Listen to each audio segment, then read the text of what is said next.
Barcos era la primera en reconocer la nueva situación. El cuatripartito ya era historia. María Chivite, en sus manos está de dirigir una mayoría progresista. Pero le emplaza a buscar gobiernos de progreso también en los ayuntamientos. De aquellas localidades navarras, ciudades y pueblos que han optado claramente también en mayorías por una mayoría progresista. Y Chivite coge el guante. Como segunda fuerza quiere liderar la alternativa a Navarra Suma. Queremos liderar un gobierno de progreso en esta comunidad. No le vamos a dar nuestros votos al señor Esparza. Queremos abrir un nuevo tiempo en Navarra. La suma con Geroabay, Podemos e Izquierda Esquerra le daría 23, por lo que necesitaría la abstención de EH Bildu o Navarra Suma. Con Bildu insiste en que no van a llegar a acuerdos, pero quizás sí que sería necesaria su abstención. No vamos a llegar a acuerdos con Bildu. También podría estar la abstención de Navarra Suma, ¿por qué no?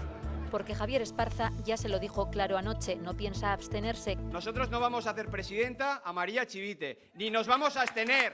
Como primera fuerza quiere recuperar el gobierno. Nos ha encomendado formar un gobierno en esta tierra, un gobierno sin nacionalismo. Llamaré a María Chivite para formar un gobierno constitucionalista en Navarra. Si están dispuestos a contar con Bildu, que den el paso. Y si no, que lleguen a un acuerdo con nosotros. El acuerdo les daría mayoría absoluta a la espera de los resultados provisionales entre 30 y 31 parlamentarios, pero el acuerdo está difícil. Aunque Javier Esparza insiste, ya se ha puesto en contacto con María Chivite esta mañana. ¿Qué le va a ofrecer a María Chivite en esa conversación que tenga mañana con ella? Vamos a hablar de programa, vamos a ver qué es lo que nos une y qué es lo que nos separa. Una conversación entre dos partidos que aspiran a gobernar Navarra. Le he escuchado a la señora Chivite decir que con la abstención de Navarra Suma, quién sabe, no, pues que tenga claro que con la abstención de Navarra Suma no va a ser.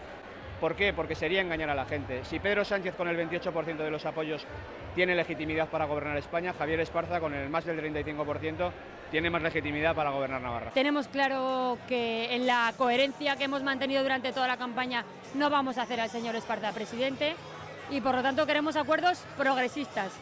Veremos a ver, teniendo en cuenta que con Bildu no vamos a hacer un gobierno, bueno, pues hablaremos con el resto de fuerzas políticas. Todavía hay 3 meses para decidir y negociar la presidencia del Gobierno de Navarra. Si no se consigue, el 26 de agosto habría que convocar nuevas elecciones.